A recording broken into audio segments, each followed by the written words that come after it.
ओम कृष्णाय वासुदेवाय हरये परमात्मने प्रणतक्लेशनाशाय गोविंदाय नमो नमः। हरे कृष्णा। आप सभी को भाद्रपद मास की पूर्णिमा की हार्दिक शुभकामनाएं। आप सभी का पूर्णमासी का व्रत शुभ और फलदायक हो। आज की इस वीडियो में आप सुनेंगे पूर्णिमा की व्रत कथा। तो इस कथा को पूरे श्रद्धा भाव भक्ति से अवश्य सुनिएगा। तो प्रेम से बोलिए विष्णु भगवान की जय। आइए श्रवण करते हैं।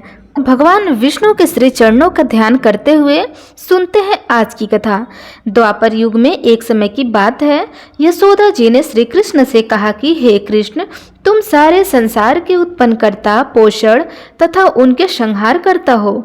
आज कोई ऐसा व्रत मुझसे कहो जिसके करने से मृत्यु लोक में स्त्रियों को विधवा होने का भय ना रहे तथा यह व्रत सभी मनुष्यों की मनोकामनाएं पूर्ण करने वाला हो।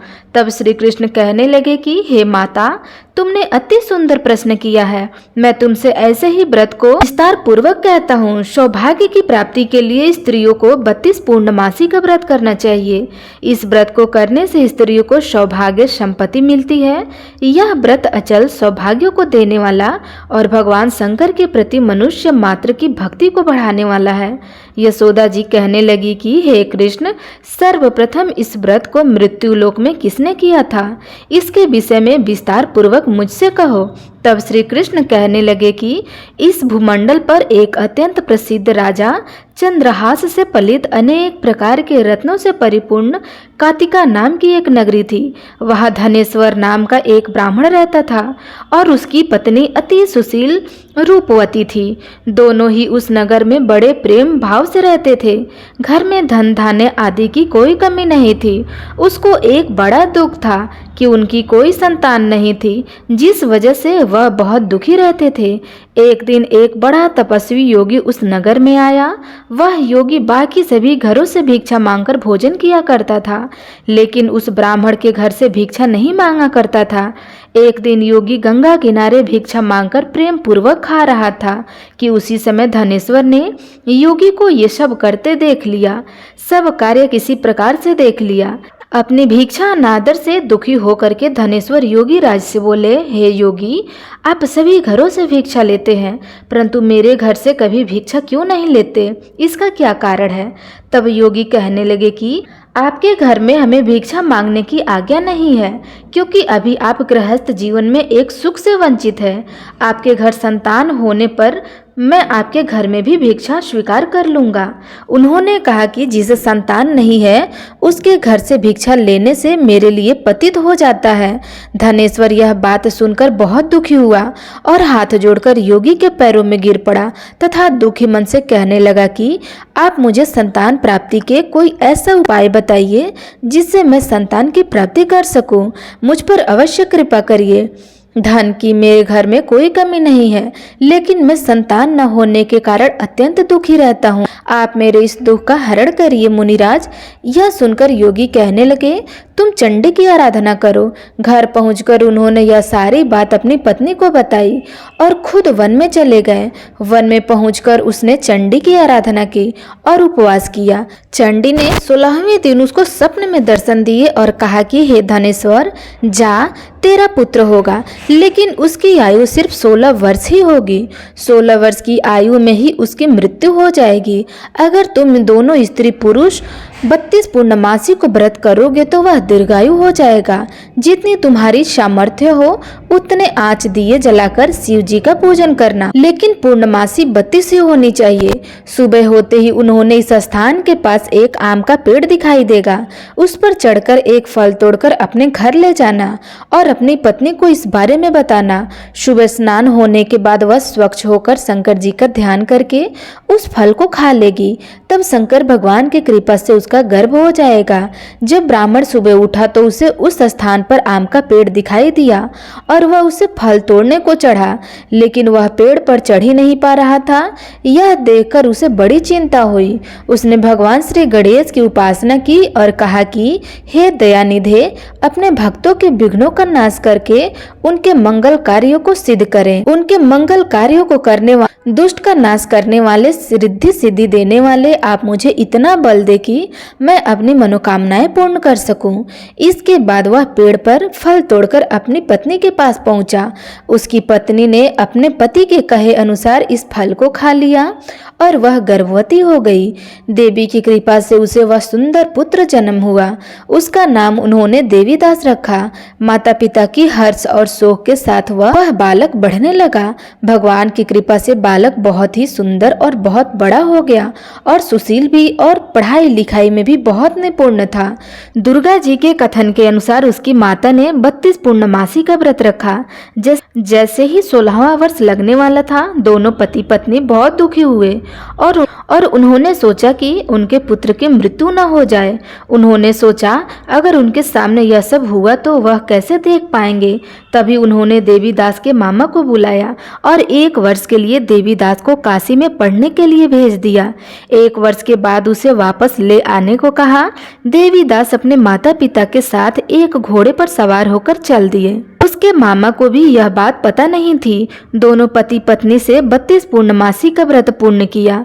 दूसरी तरफ मामा और भांजा दोनों रात गुजारने के लिए रास्ते में एक गांव में रुके हुए थे।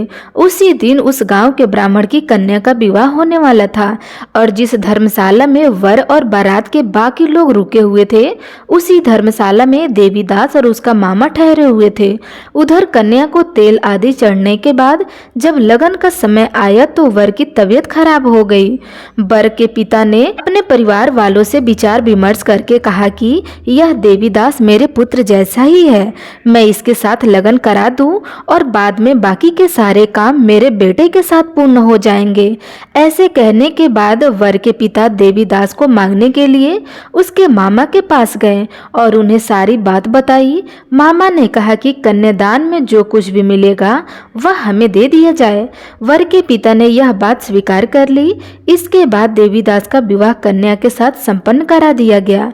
इसके बाद वह अपनी पत्नी के साथ भोजन ना कर सका और मन में विचार करने लगा कि न जाने यह किसकी पत्नी होगी।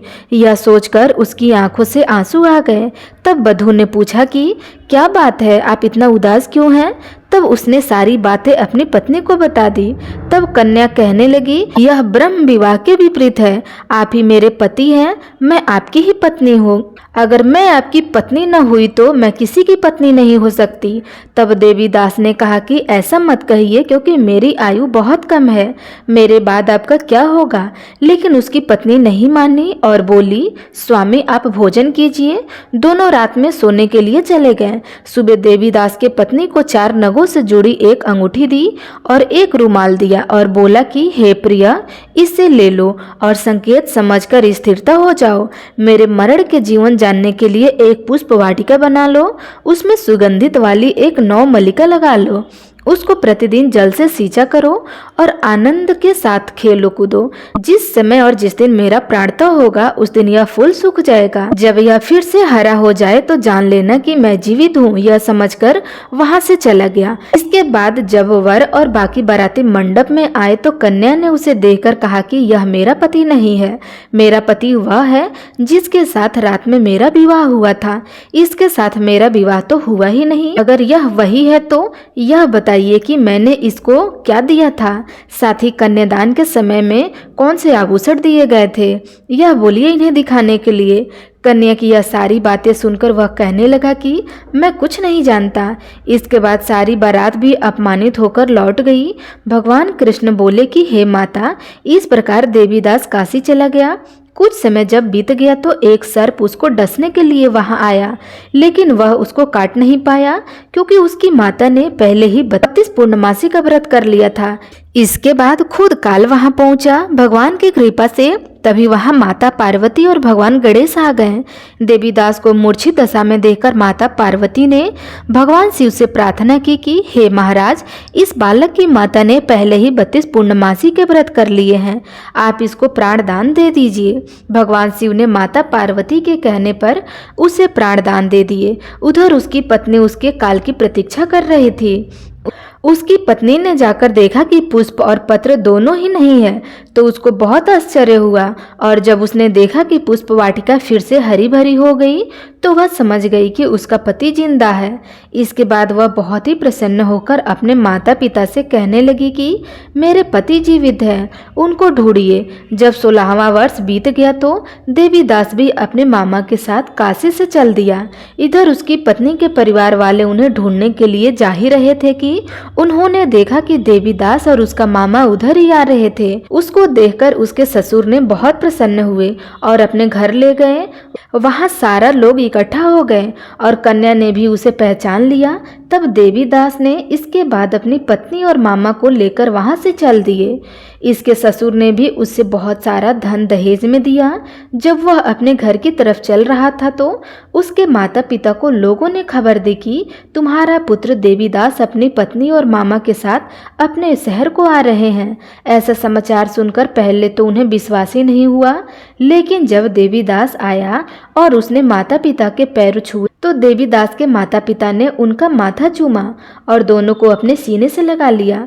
दोनों के आने की खुशी में धनेश्वर ने बहुत दान दक्षिणा ब्राह्मणों को दिया।